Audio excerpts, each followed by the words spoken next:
Friends, जय माता दी। कैसे हैं आप सब दोस्तों? करवा चौथ है और एक पति अपनी पत्नी से पूछता है कि व्रत क्यों करती हो। तो पत्नी कहती है, जानती हूँ इस व्रत से तुम्हारी आयु नहीं बढ़ेगी। अच्छा लगता है तुम्हारी लंबी उम्र की दुआ करना।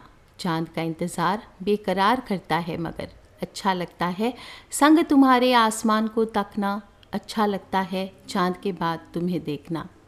छलनी के पीछे तुम्हारा यूं मुस्कुरा के छेड़ना। मेरे अर्पित जल से चांद का कोई सरोकार नहीं। अच्छा लगता है तुम्हारे हाथों से 2 घूंट पानी पीना। अच्छा लगता है तुम्हारा खिलाया एक कौर मेरी भूख प्यास की तुम्हें यूं परवाह करना। साज सिंगार के बिना भी पसंद हूँ मैं तुम्हें। अच्छा लगता है तुम्हारे लिए सजना। अच्छा लगता है फिर तुम्हारी दुल्हन बनना। तुम्हारा मुझे यूँ चांद कहना और जानती हूँ कि व्रत से तुम्हारी आयु नहीं बढ़ेगी। अच्छा लगता है तुम्हारे लंबे साथ की दुआ करना। दोस्तों, बहुत ही प्यारा सा पति पत्नी के आपसी अंडरस्टैंडिंग का व्रत है और कार्तिक माह के कृष्ण पक्ष की चंद्र उदय व्यापिनी चतुर्थी को करवा चौथ का पावन पर्व मनाया जा रहा है। पूरे देश भर में सुहागन महिलाओं के लिए बहुत ही खास माना जाता है, दाम्पत्य जीवन के लिए बहुत ही इम्पोर्टेंट माना जाता है और कुछ तो कुंवारी लड़कियां भी मनचाहा वर और अच्छा पति पाने के लिए व्रत रखती हैं। सौभाग्यवती स्त्रियां अपने अटल सुहाग पति की दीर्घ आयु, स्वस्थ जीवन एवं मंगल कामना के लिए इस व्रत को करती है। वामन पुराण में करवा चौथ के व्रत का वर्णन मिलता है और इस दिन अखंड सौभाग्य की प्राप्ति के लिए गौरी, शिव, गणेश, कार्तिकेय सहित चंद्रमा की पूजा भी की जाती है।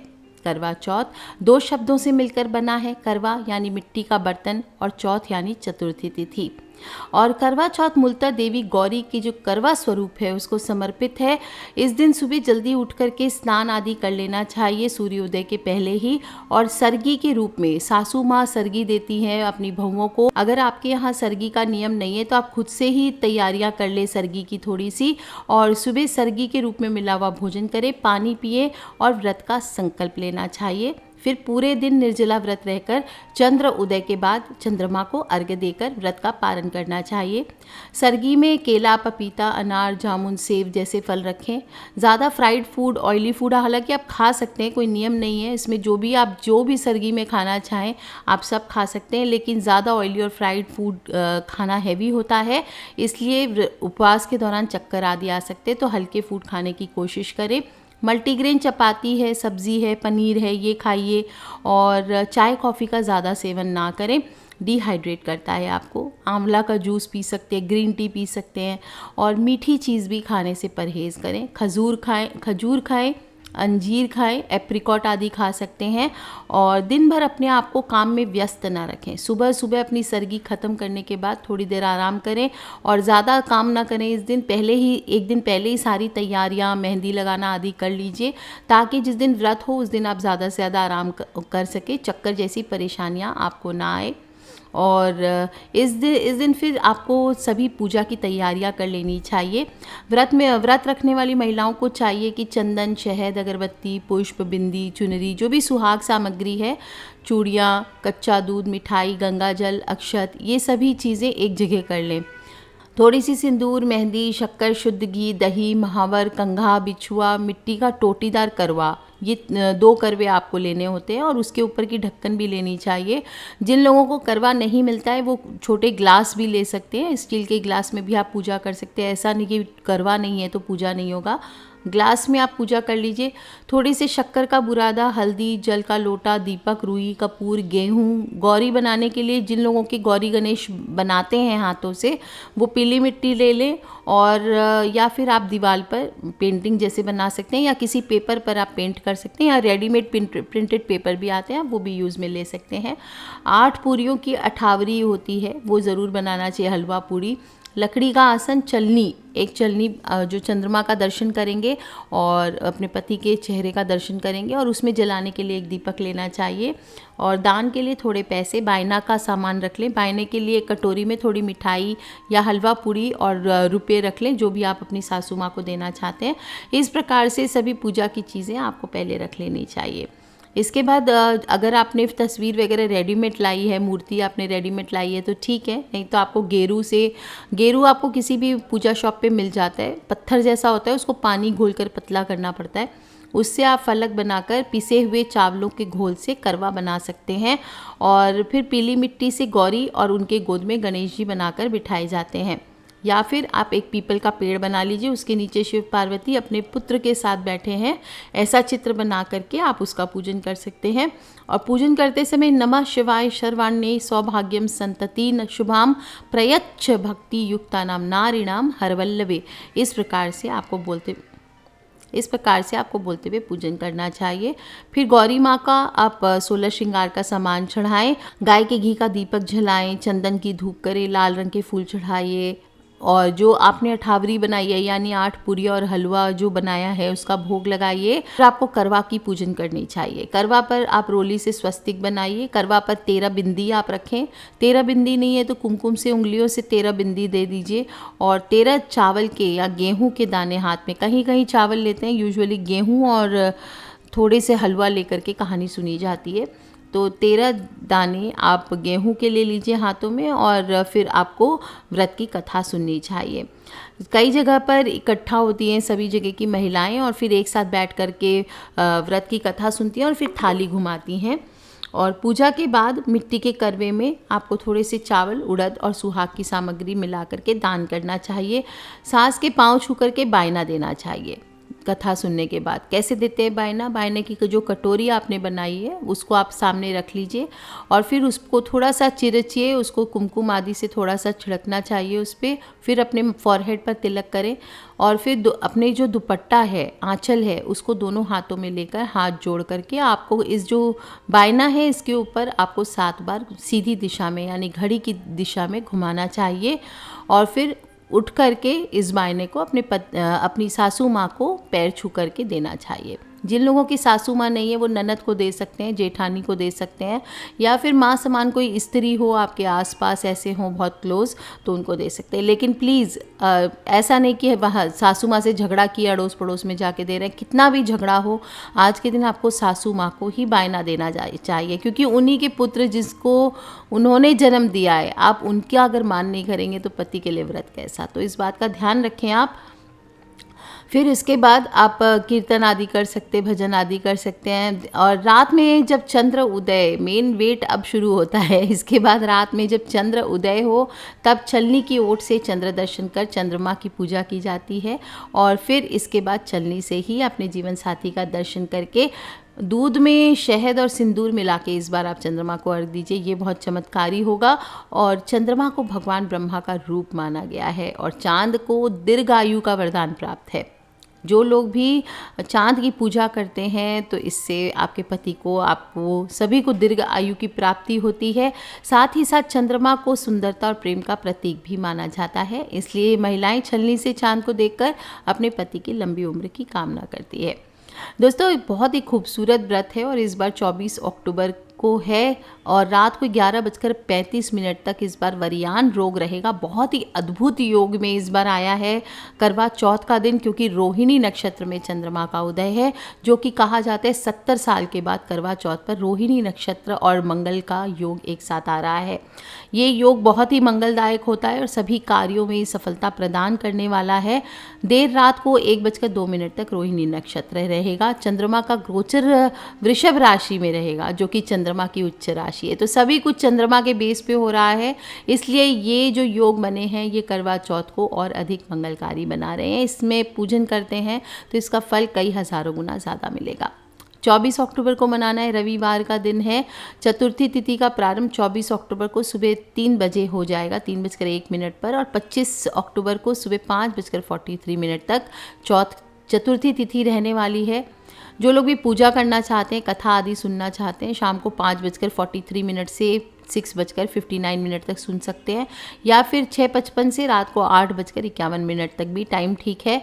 चांद कहते हैं कि 8:07, कहीं 8:11 पर आप अपने अपने शहरों में चांद निकलने का टाइम न्यूज़पेपर में या ऑनलाइन चेक कर सकते हैं। राहु काल है करवा चौथ के दिन 24 अक्टूबर को दोपहर को 4:18 से शाम को 5:43 तक राहु काल रहेगा। इस समय कोई भी पूजा पाठ शुभ कार्य वर्जित होता है। ऐसे में ऐसा ना कि तैयारी करके कथा सुनने आप चले गए, इस टाइम पे ऐसा ना करें, ये खराब होता है। करवा चौथ पर यदि चांद ना दिखे तो आजकल, पहले ज़माने में तो लोग खाते नहीं थे या फिर रात को 12 बजे तक इंतज़ार करके बादल होने की वजह से खा लेते थे हाथ जोड़ करके। अभी आपके पास साधन है, आप चाहें तो एक मजाक की बात है पर ऑनलाइन यूट्यूब पे देख लीजिए या फिर ऐसे भी आप कहीं पे अपने कोई रिलेटिव के वहाँ पे कैमरा से देख करके पूजा करके आप खा सकते हैं। और पति के हाथों से ही जल पीकर व्रत खोलना चाहिए। आपके पति नहीं है तो खुद से कीजिए। जब भी भोजन करेंगे करवा चौथ का, ऐसा नहीं कि पार्टी करने लगे, मांस मदिरा अंडा मुर्गा मछली तामसी भोजन इस दिन गलती से भी ना करें। ध्यान रखें, इस नियम का पालन केवल व्रती महिलाओं को नहीं बल्कि पतियों को भी करना चाहिए। और इस नियम का पालन ना किया जाए तो कहते हैं कि व्रत करना व्यर्थ हो जाता है। करवा महारानी भी व्रती पर प्रसन्न नहीं होती। कहा जाता है जब देवता और दैत्यों के बीच भयंकर युद्ध हुआ और युद्ध में देवताओं पर राक्षस भारी पड़ने लगे थे, ऐसे में देवता ब्रह्मा जी के पास गए और रक्षा करने की प्रार्थना की।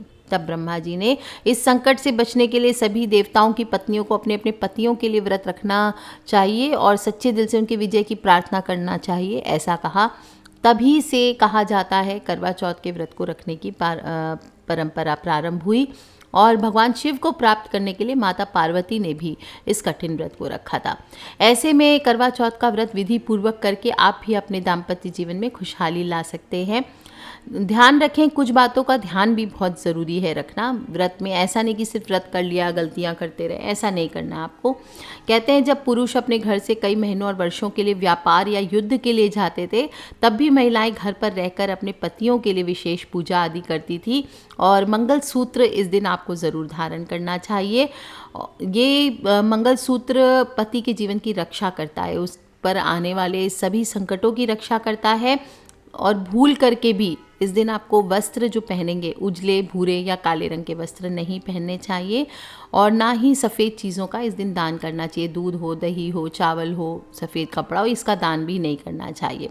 इस दिन आपको बड़ों का आशीर्वाद ज़रूर लेना चाहिए। वैसे तो रोज़ ही लेना चाहिए, लेकिन ये एक बहुत ख़ास दिन है। इस दिन इससे पति की लंबी आयु होती है अगर आप उनके परिवार वालों का आशीर्वाद लेते हैं विशेष रूप से। और गलती से भी अपने पति के अलावा इस दिन किसी अन्य पुरुष के बारे में कोई ख्याल दिमाग में नहीं लाना चाहिए। किसी अन्य सुहागन स्त्री को भी भला बुरा या शाप देने की गलती ना करें। इस दिन सुहाग की चीज़ें जैसे चूड़ी, बिंदी और सिंदूर को भूल करके भी कूड़ेदान में नहीं फेंकना चाहिए। ऐसा नहीं कि सिंदूर की डिब्बी में सिंदूर फिनिश हो गया है तो उसको फेंक दिया, बिंदी उतार के फेंक दिया इधर उधर, चूड़ियाँ टूट गई तो उसको कचरे के डब्बे में फेंक दिया, ऐसा नहीं है। इनको आप संभाल कर रख लें और फिर बाद में इसे किसी पीपल के नीचे छोड़ाएं या किसी नदी या तालाब में प्रवाहित करें। और करवा चौथ के दिन आपको सिलाई, कटाई, कढ़ाई ये सब काम नहीं करना चाहिए। इस दिन सुई, कैंची आदि जो धारदार वस्तुएं ये आपको हाथों में नहीं लेना चाहिए। इस दिन समय बिताने के लिए कई लोग किटी पार्टी आदि रख लेती हैं और उसमें ताश खेलती हैं, ऐसा ना करें। स्त्रियां ताश ना खेलें इस दिन। इस दिन चुगली करना, बुराई करना, दिन में सो जाना कि भाई व्रत किया अब तो कैसे टाइम काटना है, दिन में सो गए 2-4 घंटा की भाई शाम तो ऐसे ही हो जाएगा, ऐसा ना करें। ज़्यादा से ज़्यादा सतियों की कथा सुने, पौराणिक कथाएँ पढ़नी चाहिए, सुननी चाहिए, भजन कीर्तन करना चाहिए। ऐसा करने से करवा महारानी की कृपा होती है, पति की उम्र लंबी होती है। किसी भी प्रकार के लड़ाई झगड़े वाद विवाद की स्थिति से बचें। वाणी में मधुरता बनाए रखें, क्रोध और अहंकार से दूर रहें और सभी को आदर और मान सम्मान प्रदान करें। और पतियों को भी चाहिए कि पत्नियों का पूरा ख्याल रखें, पत्नी को प्रसन्न करने की कोशिश करें। इस दिन उन्हें गिफ्ट ज़रूर प्रदान करें अगर हो सके तो। दोस्तों, छोटा सा उत्सव है, उत्सव मनाइए। उत्सव मनाने का कोई भी बहाना होना चाहिए। उपवास कीजिए और फिर अच्छा भोजन करके उत्सव मनाइए, यही सच्चा जीवन है। जब आप व्रत करते तो ऐसे भी पूरा शरीर शुद्ध होता है, शरीर से टॉक्सिन्स बाहर आते हैं और ऐसी अवस्था में आप जो भी इच्छा करते हैं, जिस भी लक्ष्य को प्राप्त करना चाहते हैं वो पूर्ण होता है। ये श्रद्धा है, यही नियम है और इसका वैज्ञानिक आधार भी है। तो ज़रूर कीजिए दोस्तों। किसी भी तरह के मन में आप कुटिल भावना या बुरी भावना या चिढ़ की भावना रख करके इस व्रत को ना करें, और सच्चे दिल से करने पर ज़रूर आपके पति को लंबी आयु की प्राप्ति होगी, उनके स्वस्थ जीवन होगा और साथ ही साथ आपकी भी आयु लंबी होती है, आपका भी जीवन स्वस्थ होता है। तो बोलिए करवा माता की जय। आगे कहानी सुना देती हूँ, जो लोग भी सुनना चाहते हैं सुन सकते हैं। पौराणिक मान्यताओं के अनुसार एक साहूकार के 7 लड़के और एक लड़की थी। सेठानी समेत उसकी बहुओं और बेटी ने करवा चौथ का व्रत रखा। रात को साहूकार के लड़के भोजन करने लगे। उन्होंने अपनी बहन से भोजन के लिए कहा। इस पर बहन ने कहा कि आज उसका व्रत है, अभी चांद नहीं निकला है, इसको निकलने पर मैं अर्घ्य देकर भोजन करूंगी। सबसे छोटे भाई को अपनी बहन की यह हालत देखी नहीं गई और वो दूर पेड़ पर एक दीपक जलाकर चलनी की ओट में रख दिया, जो ऐसा प्रतीत होता था जैसे चतुर्थी का चांद निकल गया। उसने अपनी बहन से आकर कहा, बहन चल चांद निकल गया, अर्घ्य देकर भोजन कर ले। यह सुनकर उसने अपनी भाभियों से कहा, आओ भाभियाँ आओ, चलो चंद्रमा को अर्घ्य दे लो। परंतु वे इस कांड को जानती थी। उन्होंने कहा, बाई जी अभी चांद नहीं निकला है, तेरे भाई तेरे से धोखा करते हुए अग्नि का प्रकाश छलनी से दिखा रहे हैं। भाभियों की बात सुनने पर भी उसने कुछ ध्यान नहीं दिया और भाइयों द्वारा दिखाए गए प्रकाश को ही अर्घ्य देकर भोजन कर लिया। इस प्रकार व्रत भंग करने से चौथ माता उस पर अप्रसन्न हो गए। वह भोजन करने के लिए बैठी और जैसे ही उसने पहला टुकड़ा मुंह में डाला उसे छींक आ गई। दूसरा टुकड़ा मुंह में डाला तो उसमें बाल निकल आया और तीसरा टुकड़ा मुंह में डाला तो उसके पति की मृत्यु का समाचार उसे मिल गया। वह बेहद दुखी हो गई और विलाप करने लगी। तभी वहां से इंद्राणी गुजर रही थी। वह विलाप करती हुई कन्या के पास गई और तब कन्या ने अपने इस दुख कर्म से पूछा। तब इंद्राणी ने कहा, तुमने बिना चंद्र दर्शन किए ही करवा चौथ का व्रत तोड़ दिया है, इसलिए यह कष्ट मिला है। अब तुम वर्ष भर में आने वाली चतुर्थी तिथि का व्रत नियम पूर्वक करने का संकल्प लो तो तुम्हारे पति जीवित हो जाएंगे। जब उसने अपने किए हुए दोषों का पता लगा तो उसे बहुत पश्चाताप हुआ और उसने गणेश जी और चौथ माता की प्रार्थना करते हुए विधि विधान से पुनः चतुर्थी का व्रत करने का आरंभ करने का संकल्प लिया। इस प्रकार उसकी श्रद्धा भक्ति सहित कर्म को देखकर माता रानी उस पर प्रसन्न हुए और उसके पति को जीवन दान दिया।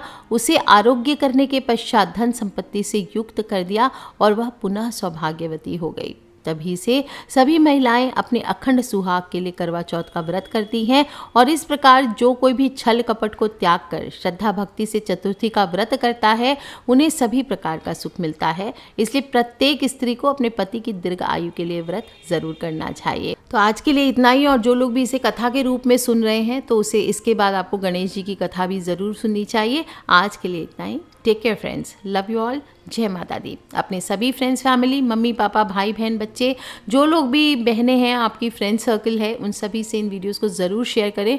छोटे से में सारी संपूर्ण जानकारी मैंने बताने की कोशिश की है। कुछ रह गया हो तो आप मुझे वीडियो के नीचे लिख के ज़रूर पूछ लें।